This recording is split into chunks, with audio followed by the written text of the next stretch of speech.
Welcome to the deep dive. I want you to picture something for a second.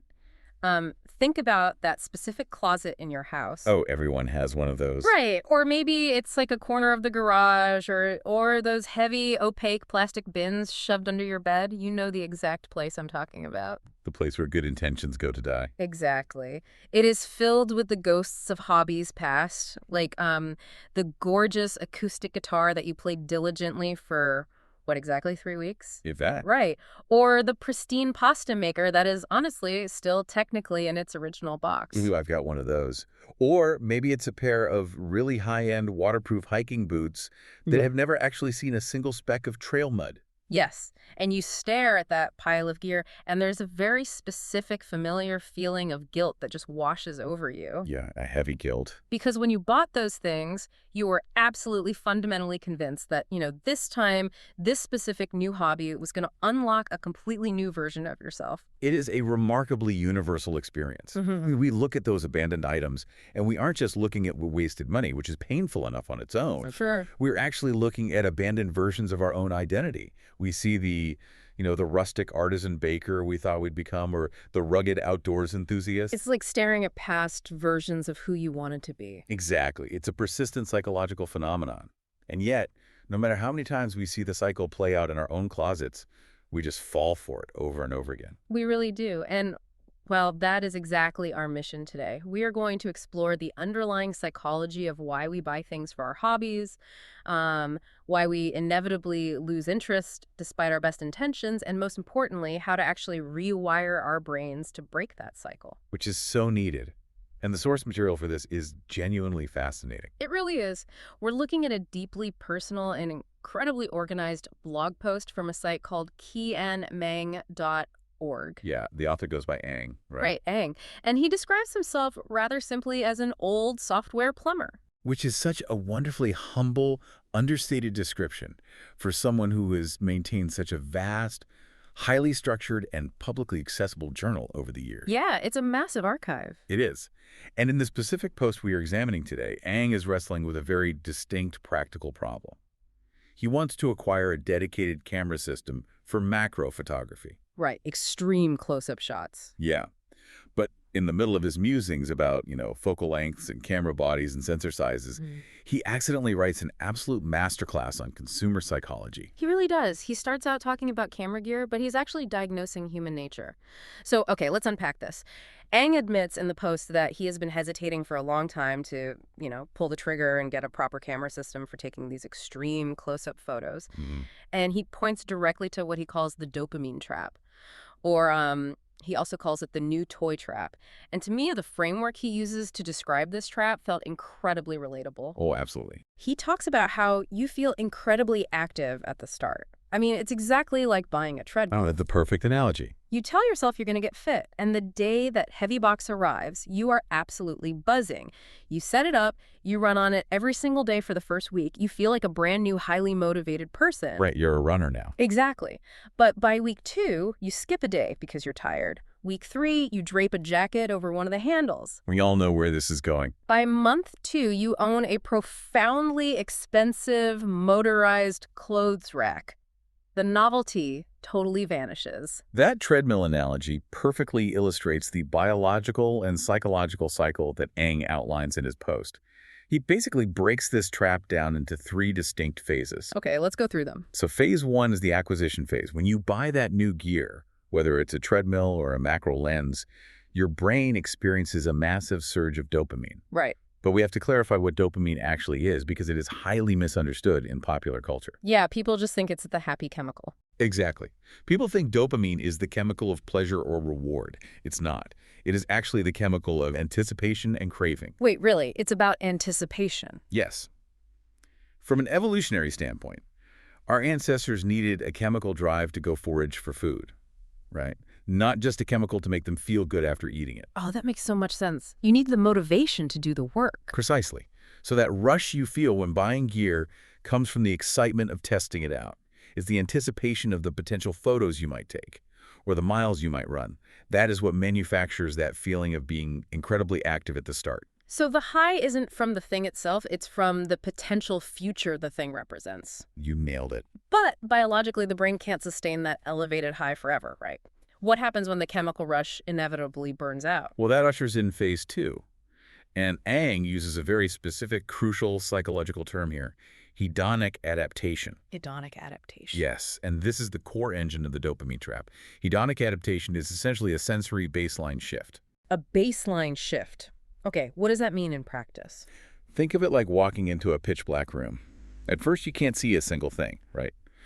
But eventually, your pupils dilate, your brain adjusts to the low light, and the darkness just becomes your new normal. Right, you get used to it. Your brain does the exact same thing with the thrill of a new purchase. The baseline of your happiness shifts upward to absorb the new item. It recalibrates. Oh, wow. So the treadmill is no longer a magical portal to a fitter you. It's just a static piece of furniture in your bedroom. The new camera isn't a tool for artistic expression anymore. It's just a heavy, complicated object that you now feel obligated to carry around. The new normal basically just absorbs the novelty. Precisely. And that forces phase three, where the actual joy of the activity, the taking of the photos, the act of running, fades away almost entirely. Because the motivation was fake to begin with. Exactly. The motivation to do the activity was artificially propped up by the dopamine of the purchase, not an intrinsic love of the process itself. So once that baseline shifts, you slowly drift away from the hobby. And nature abhors a vacuum. When that passion dies down, your brain doesn't just logically accept, oh, well, I guess we don't actually like macro photography or running. It actively misdiagnoses the problem. It completely misattributes the cause of your boredom. And this brings us to a phenomenon Ang explicitly mentions. It's known in a lot of hobbyist communities as GAS, gear acquisition syndrome. GAS. Yeah, I've heard of that. It is rampant in photography, music production, cycling, woodworking, you name it. When the joy fades due to hedonic adaptation, your brain remembers that initial massive dopamine hit you got during the acquisition phase. Right. So it convinces you that the problem wasn't your waning interest or a shifting baseline. It convinces you the problem was that you just didn't buy the right gear. Oh, that is so insidious. It is. It tells you if you just buy this other, newer, slightly sharper lens or a better pair of running shoes, it will reignite that lost passion. If I upgrade to carbon fiber running shoes, I will definitely use the treadmill. Exactly. Or in Ang's case, if I buy a brand new high-resolution camera body, I'll definitely get back out there and take more macro photos. And just like that, you restart the entire doom cycle. You buy, you get the dopamine spike, your baseline erupts, and you abandon the gear. And what's fascinating here is how remarkably self-aware Ang is regarding his own neurological responses. Oh. Most of us are entirely blind to this cycle while we're in the middle of it. Oh, completely blind. We genuinely, deeply believe the next purchase is the missing puzzle piece to our ultimate fulfillment. But Ang catches himself mid-thought. He recognizes the dopamine trap before he falls into it. Yeah, he mentions that his hesitation to buy isn't a bad thing. Right. He acknowledges that his months of hesitation aren't just laziness or procrastination. His hesitation is a learned defense mechanism against his own psychology. Which opens up a massive question for me. If human nature defaults so easily to this dopamine-fueled shopping spree, how is Ang able to resist it so clearly? How does anyone develop this level of immunity to consumerism? It's a great question. And to find the answer, you don't actually look at the content of this one specific post about macro photography. You have to step back and look at the massive context of Ang's blog as a whole. Here's where it gets really interesting. This single post we are discussing today is titled Notes on Photography, Part 233. Right. Let that sink in for a second. Part 233. And that is barely scratching the surface of what this man produces. The sheer volume of his output is staggering, and you were absolutely right to point it out. It provides an incredible psychological profile of the author. This isn't just like a casual journal. I was digging through his archives, and this blog has been running since 2011, and we aren't just talking about occasional monthly updates. In the year 2023 alone, he published 730 posts. That's incredible. That is exactly 2 posts a day, every single day of the year without fail. He did the same in 2022, and he hit 772 posts in 2024. And the sheer breadth of the topics is wild. He meticulously tracks everything in his life. He has notes on gardening, part 834. He has notes on Haskell programming, Part 81, Notes on Fish Keeping, Part 207, incredibly detailed blogs about his betta fish spawning, notes on dieting, Go programming, Rust, artificial intelligence, typesetting, meditation. I mean, the list goes on and on. If we connect this to the bigger picture, the entire structure of this blog reveals Eng's core ethos.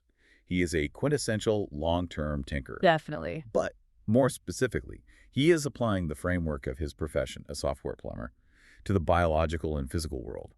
He spends his nights tinkering with floss-free Libra and open-source software.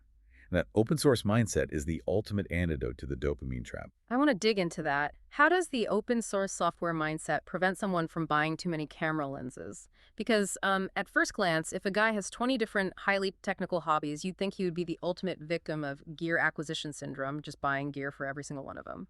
You would think so, yeah. But the difference lies in where he derives his neurochemical reward. Okay, explain that.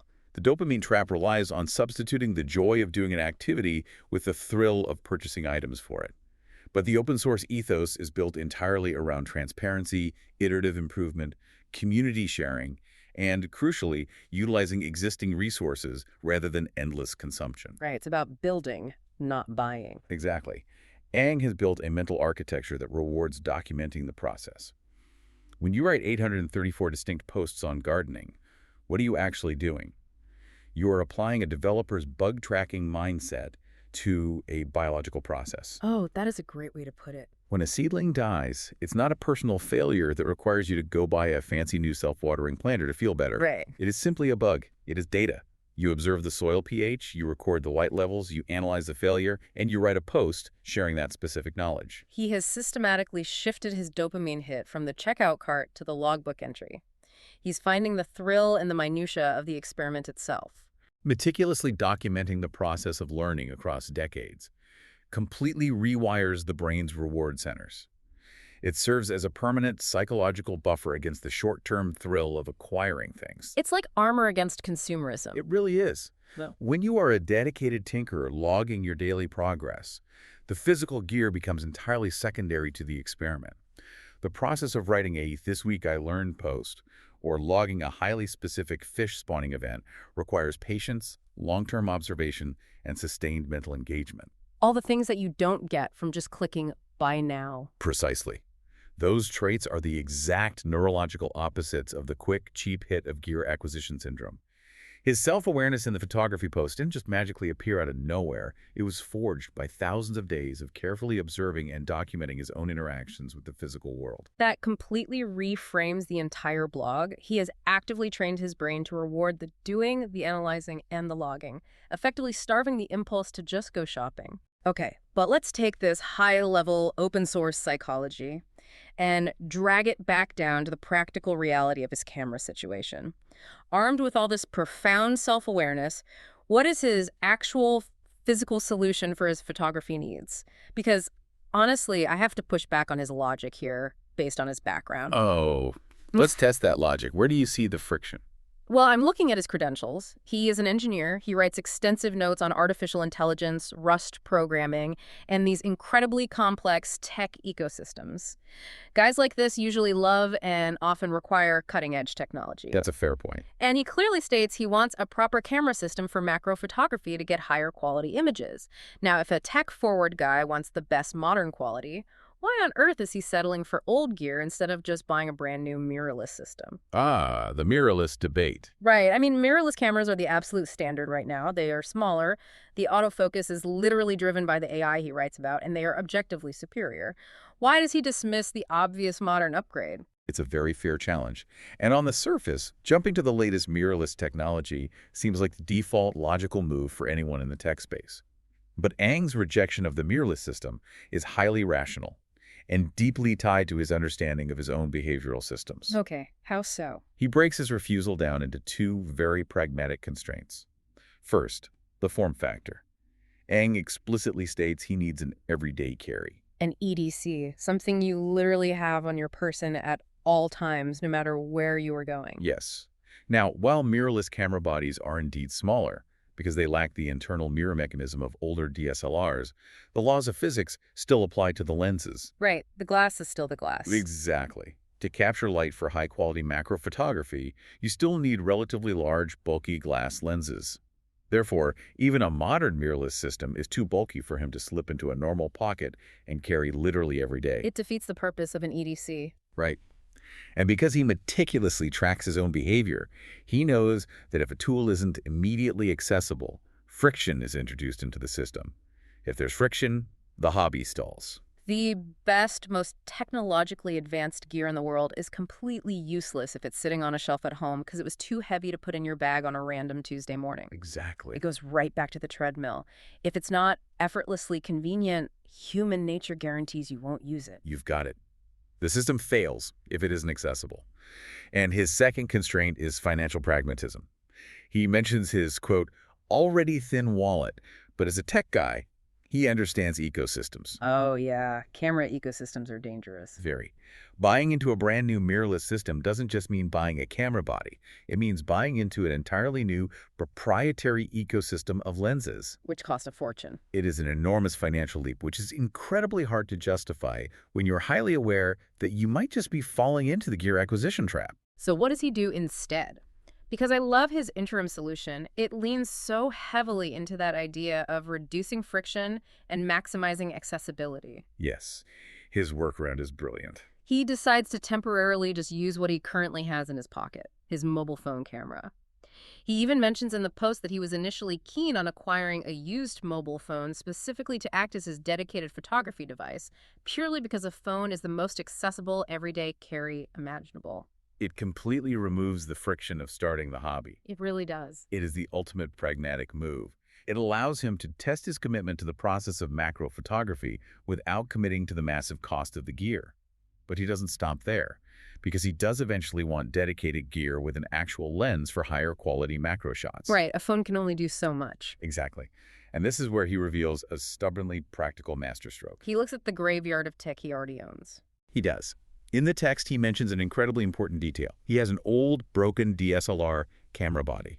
And more importantly, he already owns a collection of existing macro lenses designed for that specific camera system. Oh, that changes the math completely. Exactly. Therefore, his conclusion is that the most logical move is not to buy the new mirrorless tech, but to buy an outdated, used DSLR of the exact same model. It's not a glamorous, mind-blowing tech upgrade, but it solves every single variable in his equation beautifully. By choosing to either fix his broken DSLR or buy an affordable, used replacement body from a decade ago, he achieves multiple goals simultaneously.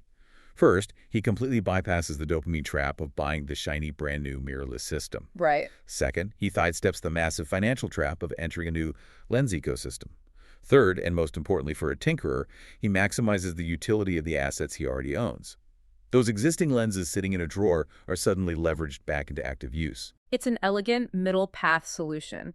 He gets a dedicated camera system with interchangeable lenses, he doesn't empty his wallet, and he protects his psychological well-being from gear acquisition syndrome. And it speaks to a deep level of maturity in how he approaches his life's pursuits. He ends the post not with a grand declaration of his future photography career or a sudden burst of manufactured excitement. No grand promises. None. He ends it by simply saying, let's see how this goes in the coming months. It's just a calm, measured experiment waiting for data. So what does this all mean? We Right. started today by looking at that dusty closet full of abandoned gear and the guilt that comes with it. The core takeaway for you, listening right now, is to recognize the mechanics of the dopamine trap operating in your own life. It's step one. When you feel that sudden, urgent, almost painful need to buy a bunch of gear for a brand new hobby, pause. Understand that your brain is chasing a chemical high of anticipation, not a lifelong passion. Right. Hedonic adaptation is waiting just around the corner to shift your baseline and make that shiny new toy feel completely mundane. Adopt Aang's philosophy instead. Start by using what you already have to test your actual interest in the process. If you must upgrade, buy used to leverage your existing gear or keep your initial costs down. Absolutely. And above all, prioritize the daily accessibility of a hobby over having the most professional tools. If you actually want to take photos, a phone in your pocket will always beat a $5,000 mirrorless camera left on your desk. This raises an important question about how we value our time, our energy, and our identity. Critical thinking and self-awareness in our consumer habits are essential skills. They really are. We live in a world that constantly markets the idea that passion, identity, and competence can just be purchased at a checkout counter. But true passion for a hobby, the kind that successfully outlasts hedonic adaptation, is built through sustained effort, quiet observation, and a willingness to engage with the messy process, not just the polished products. Eng proves that it's entirely possible, with thousands of documented examples to back it up. Which leaves us with a final, slightly provocative thought to mull over. We know that hedonic adaptation essentially guarantees that the joy of buying new gear will always inevitably fade into the background. So what if the real secret to sustaining a hobby isn't found in the tools you use at all? I love this framing. What if the secret is in the simple act of meticulously documenting your journey? Think about applying the open source mindset to your own life. Just like Aang with his 233 notes on photography, or his 834 notes on gardening. Think back one more time to that closet of abandoned gear you pictured earlier. Right. What if, instead of shopping for the perfect equipment to start those hobbies, you had simply grabbed a notebook and started a logbook of your clunky, imperfect first attempts? You might not have the best equipment, but you might actually still be doing the hobby.